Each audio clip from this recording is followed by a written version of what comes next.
What's up, guys? This is Ty Zen from prisonorfreedom.com. It's a blog where we talk about the different tools, techniques, strategies, and technologies that's available to help people find more freedom in their health, their wealth, and their relationships. And in this video, I'm broadcasting from the greatest airport in America, which is Dallas-Fort Worth International Airport, in the greatest city in America, which is Dallas, Texas. And I got my Starbucks with me. And while I'm waiting for my flight here, I just wanted to share with you guys the top 5 reasons why I believe that Bitcoin is guaranteed to succeed and revolutionize and change the financial industry and the financial sector. Okay, so I've been gathering this evidence for the last few weeks now, maybe not few weeks, but over the time that, and I think that these are key pieces of evidence to demonstrate that the Bitcoin technology that was invented by Satoshi Nakamoto will succeed, and it's guaranteed to succeed regardless of what anyone tries to do, regardless of what governments, corporations, and the big banks try to do. Okay, so here's my first piece of evidence to show you guys why that I believe that Bitcoin is guaranteed to succeed. In my hand right here, I have some money orders. The smaller money order is for the amount of $100 US, and the larger money order is in the amount of $999. I don't know if you guys can see it here with the light and everything, but there's that one, and this one here is 100 right there. Okay, so what happened was, many of you guys know that I have an older brother that that was in prison, right? And he's got a life sentence in prison, right? And what happened is, I bought this money order, these money orders to send to him to help him out, to buy extra food, and buy just basic necessities to help him survive while he's in there in prison. Okay. And what happened was, I misplaced this money order. I went to the store and I bought it with some cash, and so I converted the cash to these MoneyGram money orders, and I bought several of them. And as my brother needed them, I would go ahead and send it to him, because the federal prisons in America only accept money orders and nothing else. Okay, so they have some kind of monopoly, some kind of racket with the money order companies, and they get kickbacks from it. So because of that, they only accept money orders, either from the United States Post Office or from MoneyGram. So what I did was, I found out as I was moving around, I forgot that I had them. So one day as I was moving into my new house, I found these money orders, and I found out that they were still good. And so what happened was, I tried to go back to the same Walmart superstore that I originally bought these money orders with, and tried to convert them back into cash. And obviously I knew that it cost me 60 cents to convert my cash into the money order, and I was expecting to possibly pay 60 cents or $1 or maybe a few bucks to convert it back to cash. And what happened was, I found out that the same place that I originally bought these money orders from, they do not accept them. Can you believe that? The Walmart stores that I bought these from will not accept them back, and their reason was that these money orders were more than 1 year old. So because of that, they refused to accept them, even though they were the ones who originally issued the money orders to me. And they said that there's fine print on the back that states that if I don't use these money orders within 1 year, that they are no longer valid. So I looked on the back of the money order, and here's the front, where it tells you the amounts right here. Okay, now look how big the fonts are and all these, right? Now I want you to look at the back here. The one right here where my ring finger is at, or where this finger is at right there, that's the fine print and the fine font that, I don't know, I would have to guess that it's about a 4-point font or a 5-point font. And it states that if this money order is not used or cashed within 1 year of the purchase date, there will be a non-refundable service charge assessed where not prohibited by law. Okay, So, and it's 3 years in California. I don't know why it's 3 years in California, but 1 year everywhere else in the United States. So anyway, so because Walmart would not redeem these money orders that they originally sold me, I decided to contact MoneyGram, their headquarters themselves, to cash out these MoneyGram money orders. And I found out that their international headquarters was located right down the street from my house in Dallas, Texas. And I called them up, and guess what they said? They said that they will not accept these, okay? Even though they were the ones who are responsible, and they're the ones who back these money orders and print these money orders and everything, okay? So the name of their company and everything and their reputation is on these money orders, and they absolutely refuse to redeem these money orders back into cash for me. I asked if I could go down to their office and cash it out and bring them the original money orders. And they said absolutely not. I could not bring it into their office to cash it, even though their international headquarters was just a few kilometers, a few miles down the street from me, okay? And they instructed me to send this off to some random state somewhere in the United States, and they will redeem it for me. And they said that be aware, they even warned me, at least they were nice enough, you know, even though they were ripping me off, they were nice enough to warn me ahead of time to be expecting some service charges and some service fees for these money orders. And so when I found out how much they were, I wanted to grab them and just choke them. So here is the receipts that I got, okay? I sent in the old money orders, and they cashed them out and converted to cash for me. And what they did was they just sent me a new money order that was valid, okay?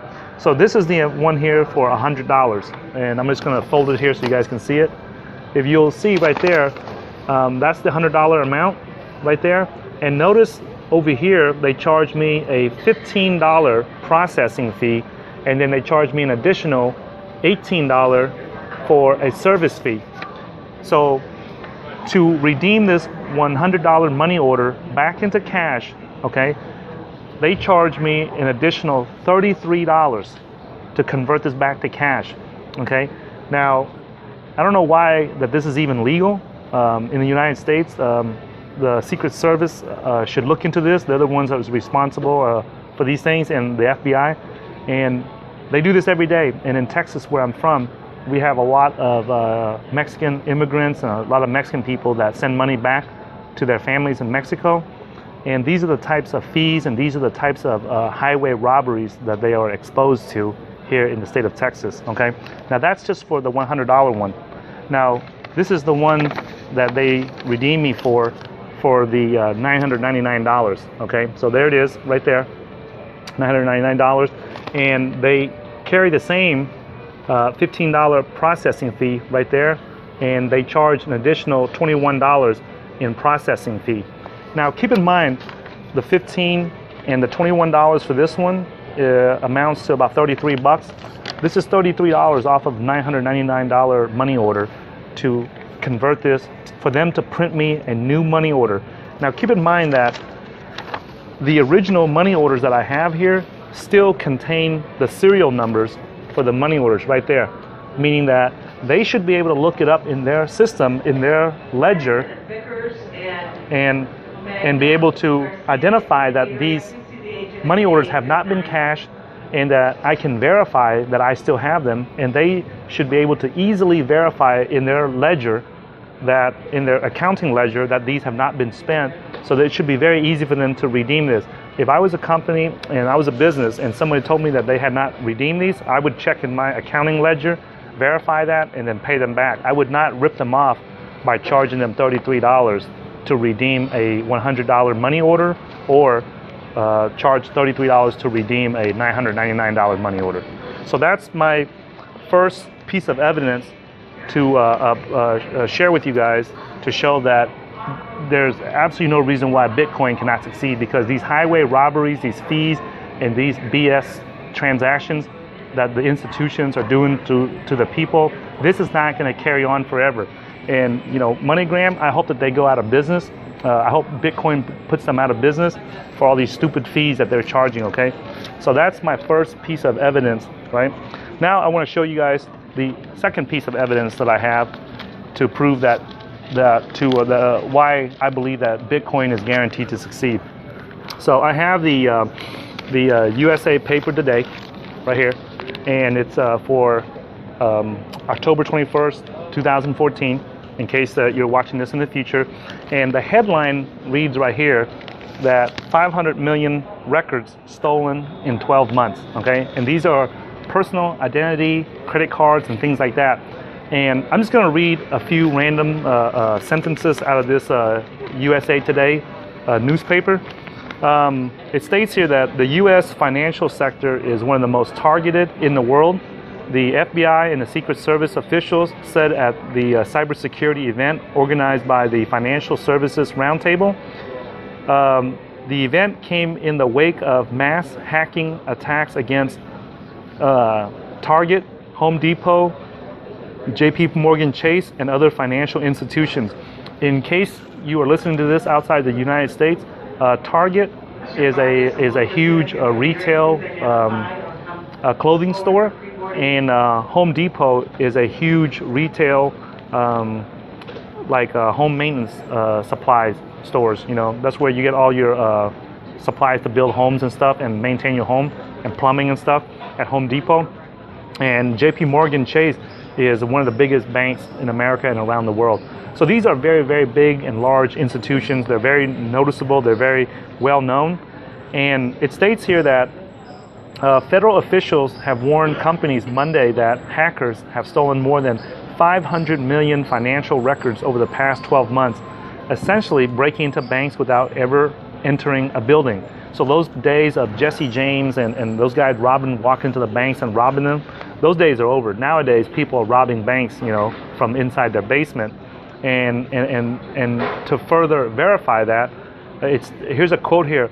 "We're in a day when a person can commit about 15,000 bank robberies sitting in their basement," said Robert Anderson, the executive assistant director of the FBI's Criminal Cyber Response and Services Branch. So this is coming directly from one of the big wigs at the Federal Bureau of Investigation in the United States. They're claiming that people are sitting at home, these hackers are sitting at home in their basements, robbing 15,000 banks, you know, okay? I mean, here's some more statistics here for those that like statistics here. It says here that nearly 439 million records have been stolen in the past 6 months, said the supervisory special agent Jason Truppy of the FBI. Nearly 519 million records were stolen in the past 12 months, he said.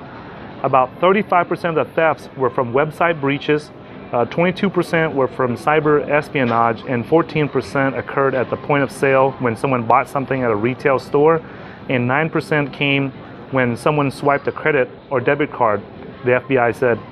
And it states here also that about 110 million Americans, which is equivalent to about half of the U.S. adults in America, have had their personal data exposed in some form in the past year. All right?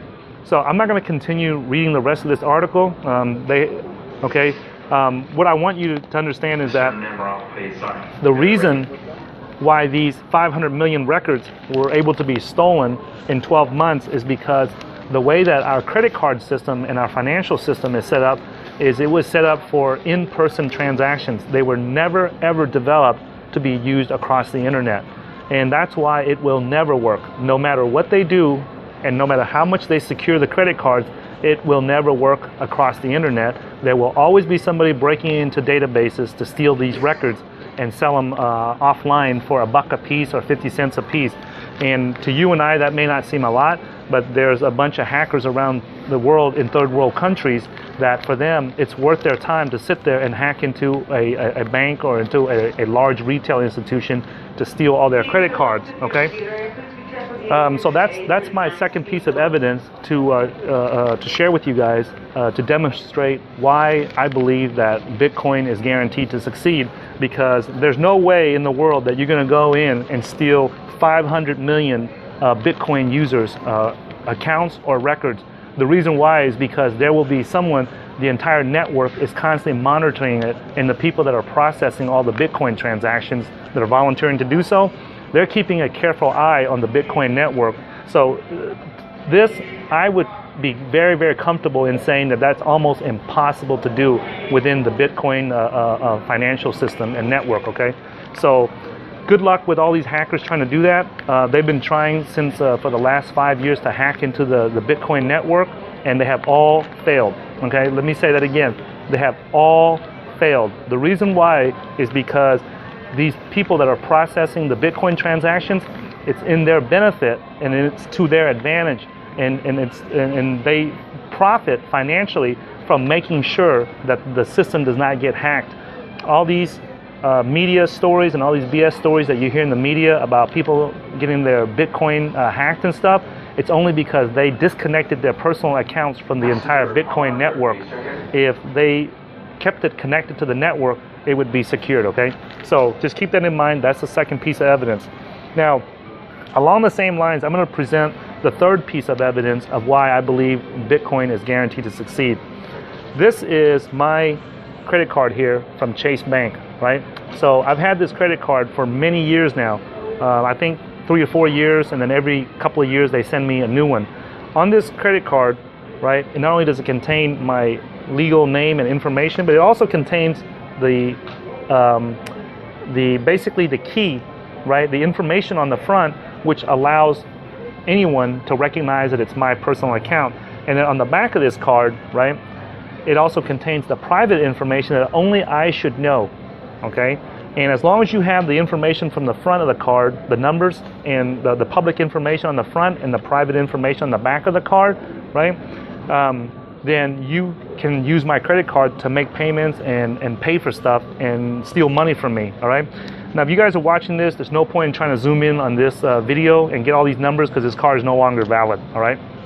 So the reason why I'm sharing that card is no longer valid is because if you guys remember from this newspaper article where they said that the mass hacking attacks were against Target and Home Depot, well, because of that massive attack against Home Depot where 45 million records were stolen from them, okay?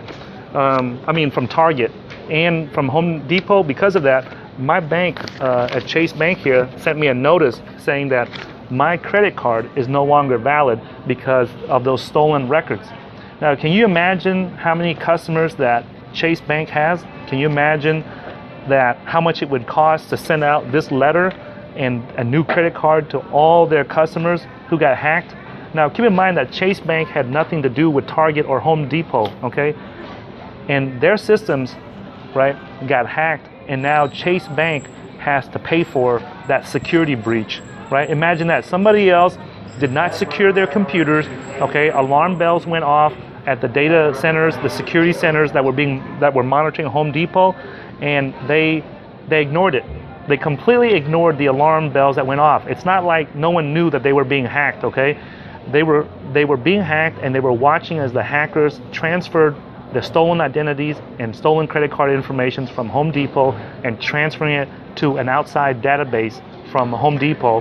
And the alarms went off, the red flags went off, and everyone just ignored it, okay? So I think it was either for Home Depot or for Target, one of them, and their CEO even ignored it. I cannot remember which one it was, but it was one of them. And their security people were sitting there watching it as the stolen identities were being transferred out of the company, out of their database, and none of them did anything about it, okay? So that right there, because this card here is no longer valid, that's why I'm able to show it here on the video, they had to send me a new card with my name and new information on there, and then if someone gets hacked again, they'll probably send me another new card again. And just imagine how much money they have to waste and how much time that they have to waste in order to do that, okay? So that's my third piece of evidence here, the letter from Chase Bank and this invalid credit card here because it's been hacked and stolen, right? So now this leads us to the fourth piece of evidence that I have that I believe is the fourth piece of evidence to show why Bitcoin is guaranteed to succeed. In the same newspaper from the same date, from the same October 21st, 2014 newspaper, inside the financial section, the money section right here, you will see that Apple, right, Cash Credit or Apple Pay. Apple announced that they just released their Apple Pay, okay? And this is a mobile payment system. And remember that I had mentioned earlier that credit cards were only designed to be used in person. They were not designed to be used over the internet or across long distances. They were only to be used in a face-to-face situation. So because of all these hacks and all these scams that's going on with credit cards every day, remember, people are getting, these institutions are getting their credit cards stolen, and people getting their credit cards stolen, from guys sitting in their basement in third world countries, all right? If they even have basements. In the third world countries, maybe they don't have basements. But they're talking about how, right here, this article talks about how Apple Pay is supposed to work, and it's supposed to work fluently, and now there's a battle, among different retailers, whether or not they want to use Apple Pay or not. And basically what it is it allows you to use your iPhone. If you have an iPhone 6 or newer iPhone, it allows you to use your phone to be your credit card and your wallet, so that the fingerprint scanner on there identifies who you are, and then you can make payments when you go into the store and buy stuff, all right? Now they have to force it down everyone's throat to use it, okay? This right here is not necessary because Bitcoin does this already, and it does it for free. If you are a retailer or a business and you want to accept mobile payments, it's free. There's nothing to pay to sign up. You can go connect to the Bitcoin network, download the software, boom, you instantly have a payment system. You don't have to pay any monthly fees. You don't have to pay nothing, okay? And the fees to process all the Bitcoin transactions are so small and so minimal, it's not even worth wasting time for me to talk about it, all right? So that's my fourth piece of evidence right here. Now I'm going to present to you guys the last piece of evidence that I have that I want to share with you guys, that is going to guarantee that Bitcoin is guaranteed to succeed. This is the latest and supposedly the latest and greatest iPhone. I just got it a couple of days ago. This is the iPhone 6, right? In my opinion, as far as a phone goes, this is a piece of garbage. This is about almost as good as the Samsung S3. Okay, so if you guys are watching this and you're trying to determine whether or not this phone is worth getting, right? Piece of garbage, right? I'm recording this video actually with a Samsung S5, right?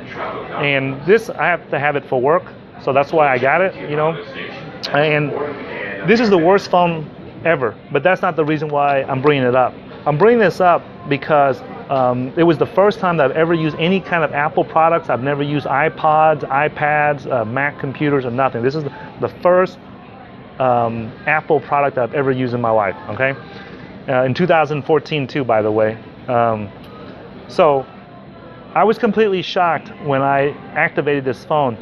In order for me to download an app, it was mandatory that I had to put in some type of credit card information.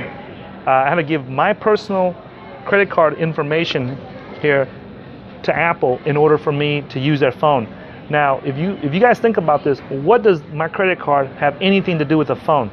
Okay, this monopoly that Apple is putting on their phones and their products and their services, that is the fifth reason why I say that Bitcoin is guaranteed to succeed, because Bitcoin does not require you to divulge or give up any personal information about yourself when you use it, right? Bitcoin does not care if you're black, if you're white, if you're Indian, if you're Mexican, if you're making a 2-cent payment or a $2 million payment. It does not matter, okay? It treats everyone equally. There's no favoritism. There's nothing, okay?